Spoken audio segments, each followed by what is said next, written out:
video, I'm gonna explain how the program works. Basically that's the database file. That's the database and all the tables inside. Currently I think we have no cocktails, no ingredients. No, actually we have some ingredients from past searches. Recipe and all those are empty for now. Websites. We have all the websites plus the URLs. And we'll go to the program. We have quite a lot of methods. All of them are listed here. And I'm gonna go through them and explain what they do. Sorry for the fact I have not a lot of comments. We started the main, where we do an if statement to check if we have any outdated info. This runs a function which returns a boolean, either true or false. This function checks, opens the database and checks cocktails for any date, any outdated records. Basically it takes the today's date minus the date of the cocktail, which is set for every cocktail. If the today's date minus the date of the cocktail, the total days is bigger than 14, it's being deleted by this function, and it returns the true to the other if statement. This function on the side, it takes an ID, an integer of the cocktail ID. It opens the database and finds creates a new cocktail class instance. It saves the instance by the one found in the database with the same ID, and then it deletes it. In order to delete the cocktail, you also have to delete all the related records, which that's why this function is there. It makes sure that the other related records are also deleted before the database is saved, the changes of the database. Basically it takes the instance of the cocktail, it takes the ID and it checks if there are any records with the same corresponding ID. If there are, it checks every table by every record, and if any matches are found, it deletes the instance. It does that for recipes, variation, and steps tables. After that, the changes are saved, and we go back to the main. It returns true if there are any matches, which by itself it returns. It shows the user that all the matching records are being deleted. Also a message that he's able to continue by pressing a button. After that we have a while statement which runs the program. Basically this function is also a boolean, same as check for outdated info. This shows the menu and it displays a message. Basically, let me show you.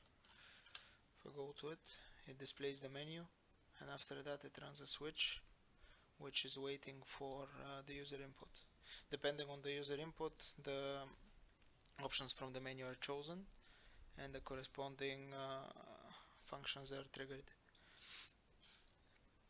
If let's go through the shorter ones.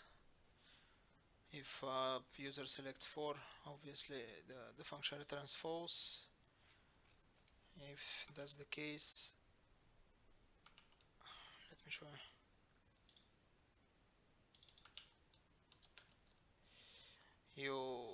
escape the while loop and environment.exit is run. If user chooses number 3, the database is being all the tables in the database are being deleted besides ingredients and websites, since they have to be kept. Delete database, that's just a function that does it. It's basically a loop for every table, as we saw earlier.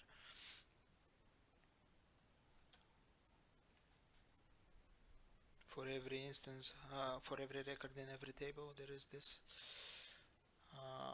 db.table.record running. Remove. Never mind.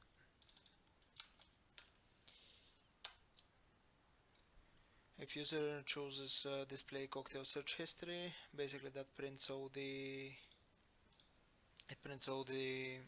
cocktails present in the database. Currently we don't have any, so I'll show you later. And the main function called search cocktail. It's actually called ask for cocktail.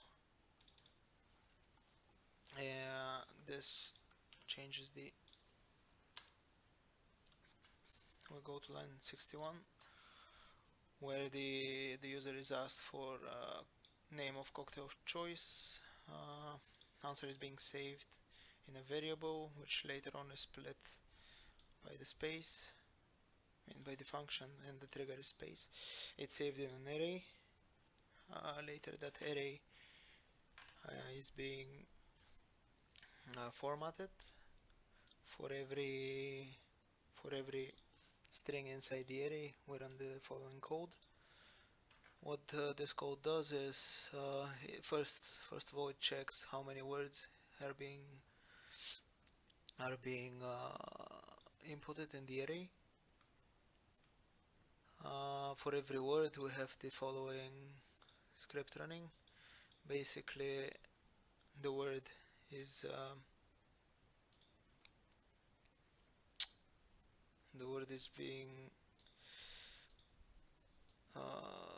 being added.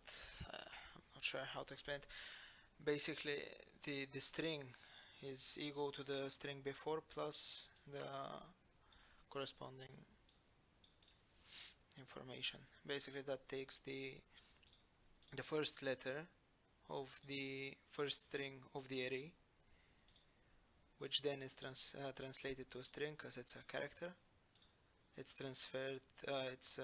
transformed into a string and then to uppercase, and then the following substring of the remaining of the word. We do this for every word, and when counter has reached the length of the array, we run the following.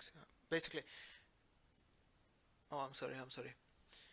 Basically, we run this line for every string in the following array, which increments a counter, and this counter checks if the counter is not bigger than the length.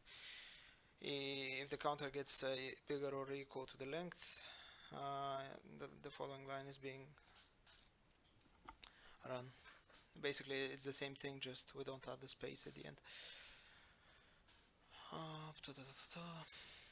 Then the cocktail name is being set to answer. It's just a rename of the string, and the string cocktail name is being returned to ask for cocktail. The answer of the function is saved in this variable string, and then check for cocktail is being run. That's a function that checks if there are any instances of this cocktail in the database already. It goes through every record of the table, and it checks if the name of the instance is same to the one of the string that's passed. If that returns a true, there is no need for the script to run. basically we have no need for sorry, I'm a bit lost. We don't need the search sources to run. We just display the information corresponding to this cocktail. If we don't have this cocktail already in our database, we're forced to search the sources, and that's basically the biggest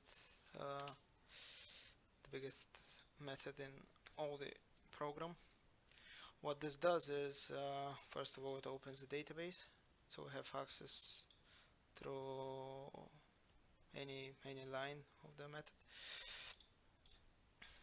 All the code is being run in this, so it's all using the database. Let's start. Instance of a cocktail is being created. The name is set to search term. Basically, we're passing the answer from the query, from the question that's being asked to the user. We're saving the input of the user inside name after the formatting is done. So a list of websites is being created. Website is being a class from the database. We open all the necessary Chrome driver settings and the actual Chrome driver here. A new instance is being created. I'm gonna leave this commented out just for the presentation, but in the final submission I'm gonna leave it as comment. What this does is just allows the program to run silently, basically not showing what's happening inside Chrome. We also create some lists here, high list of elements, code ingredients, and some other lists which I'm not gonna go into detail for now. That's self-explanatory cocktail variations. Later on we're gonna use them to save information in them. Here we have a for each loop for every website in websites database, in the table websites, for every website in websites. Now we're running the following script, and the script is, for every website we're saving the source name and the source URL. For every website we also have a big nested if statement. What the nested if statement does is it checks the source name, and depending on the source name it runs the script needed for the web scraping for the corresponding source. If source is equal to Wikipedia, we navigate to Wikipedia, source URL already saved earlier. Those are basic navigations by using XPath. What it does is it gets the elements. Here we send the search term, which is also the input of the user. Then we click submit, and that's really self-explanatory. I'm not gonna go through every line. We have a simple try catch block here to catch if any errors occur. You can later on print the exception if you want to. I left it here. What it does is this tries to find an element, and if it's not successful it prints an error. If it is, it saves all the elements into a list, and every time this for each loop is run, for every item inside the list. What this does is it checks for ingredients. Basically what this does is it gets an ordered list for number of ingredients, and later on those are saved inside an iWeb element list. For every iWeb element inside the ingredients, we're running the following script. We check if the ingredient is already existing in this function. This is some basic formatting necessary for this source. This splits this splits the current line into different, I call them tokens, and later on we save those. Well, we save those tokens in a different location depending on our needs and depending on the length of the token, depending on the length of the string. Here we actually check for the ingredient if it's present in the database. That's why the script is here. If it returns true, nothing happens, but if it returns false, the ingredient is being saved to the database. I'll go back to the main script.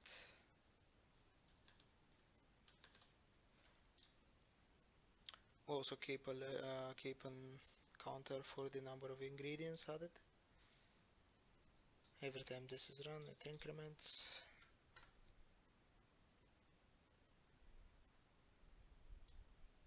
That's a simple, it's a very simple calculation of the estimated time of completion.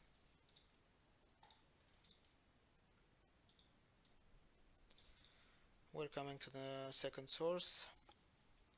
Basically what this does is if the source changes to IB official, which is a different website, we navigate to the website.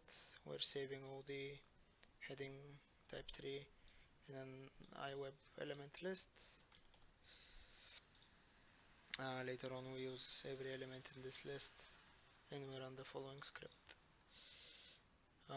Basically the point of this is to get the certification of the IBA. What it does is it checks every heading inside the page, which happened to be the heading of the title of every cocktail. So if there is a match between a cocktail name and our search term, IBA certified, that's a boolean related to cocktail, it's being set to true. If not, it's set to false. And we continue to the next function, next if statement. That's the next source, BBC food. I'm not gonna go through those because they're very complex when it comes to this one, for example. It basically goes through the page, through the body. It checks for a table which contains a class named infobox, which happened to be the table class inside Wikipedia. Then we go to the child of this table, which contains text IBA. And then we navigate to the parent, the following parent, and the following parent again, and the child of type unlisted, unordered list. Same things happen here, just on a smaller scale, basically simpler. Here we're searching for direct inputs. We have the ID. That's put here just in case the banner for the cookies come up. We give it some time just so it has time to load the cookies banner. After it's navigated to the next, after the search is open, we put 1 second delay again.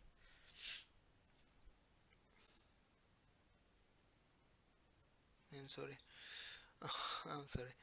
After the keys are sent, basically the string is already inputted in the search bar. We're clicking on search and we're giving 1 second for the next page to load. We're gonna see all of this in action after.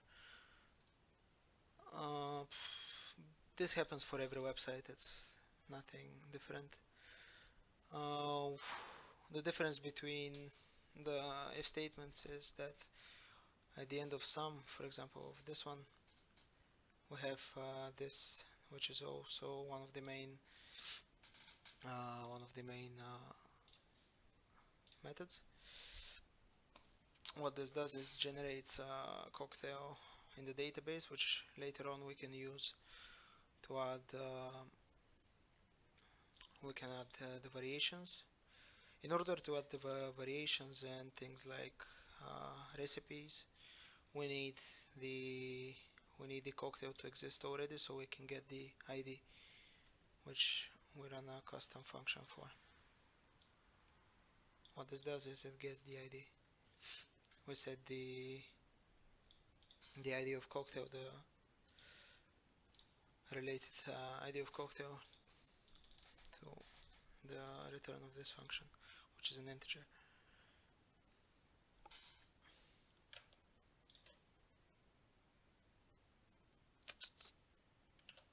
Just checking if everything's running. We'll have some other helping functions here, which I'm gonna go through. Really simple. These are just to check, so I have an easier way of checking the database.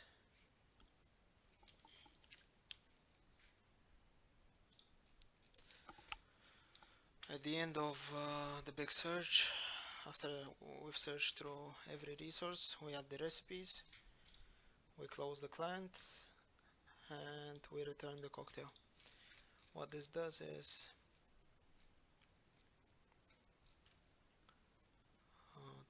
let me find it again.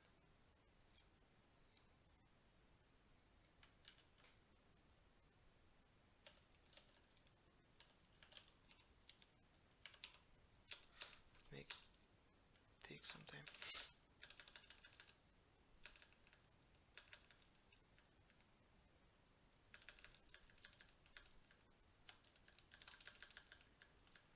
Oh, there it is.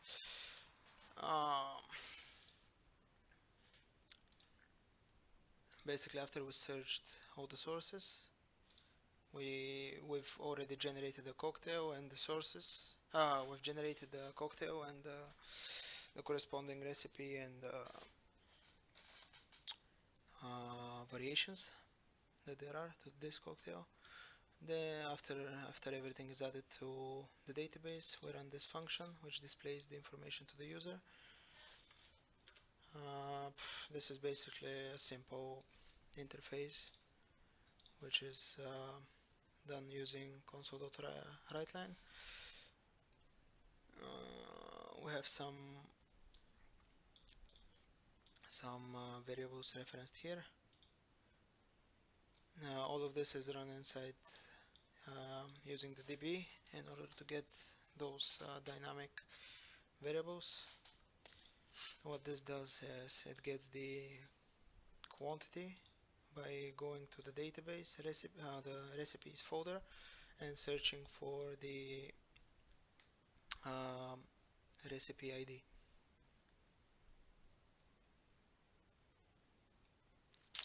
That's it. Those are just some for each loops in order to display all these steps and the ingredients needed for a cocktail. Let me show you how all of this works. We have the following 4 options for basically exiting. Pretty simple. I'm gonna go with search cocktails first. Basically we input 1 to get into the next page. Here we're forced to input a cocktail name we want to search for. I'm gonna input Mojito. As you can see, I'm not doing any type of formatting, just lowercase. The program is gonna do the formatting for me. The big method opens Wikipedia, it searches through it, it web scrapes whatever it needs, it goes through all the sources.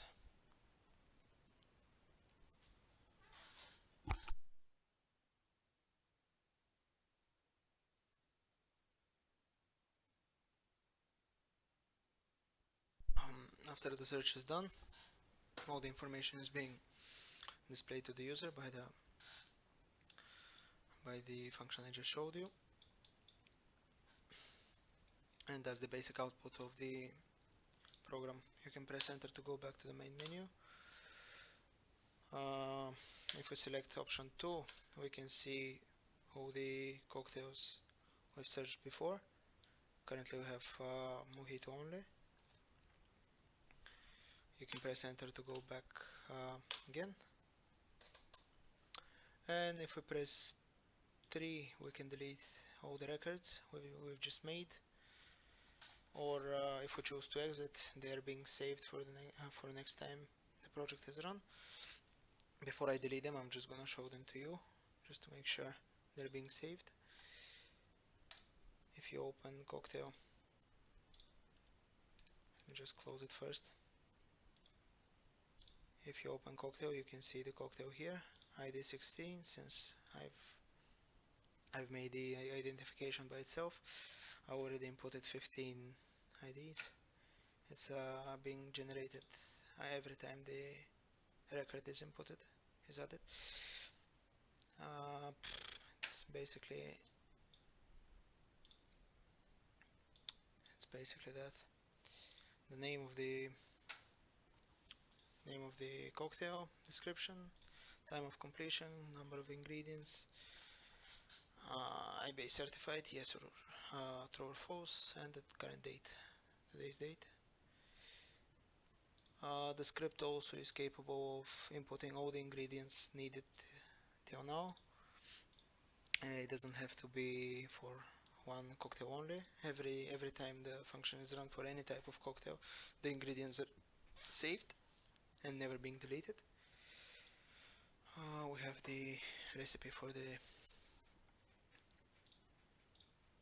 cocktail. Currently I believe it should be 50. I forgot to delete the old ones.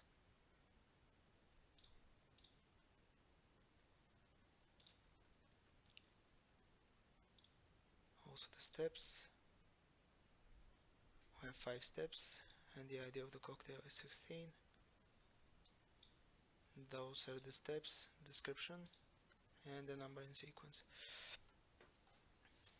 We also have the units, all of which are dynamically saved.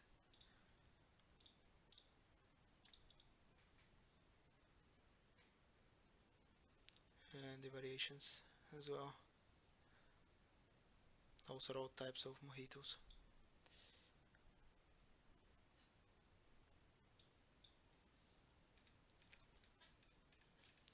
Let me show you how the delete function does, and that would be all. If we press 3 and then enter, database is being deleted, and the following cocktails are being deleted as well. As you can see, mojito is no longer existing. Oh, one feature I forgot is the caching. If we run the mojito again, we can get the record back to the database because we need it. Allow me to change it manually.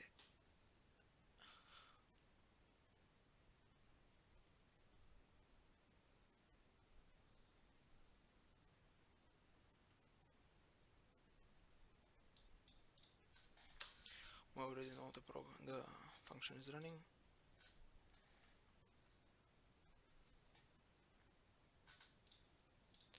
Just connect quickly.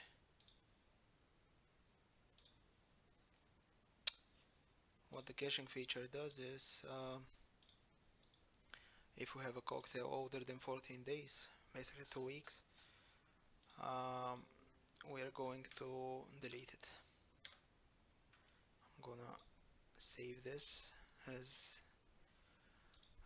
basically by changing the date I'm simulating an older record. I'm gonna run the function, and at the beginning of the function, I'm gonna run the program. At the beginning of the program, I'm sorry, I closed it kind of wrong. Should have pressed escape. Okay.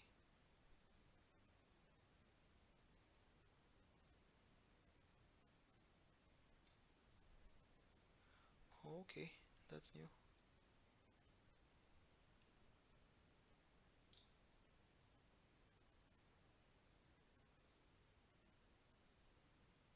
Huh.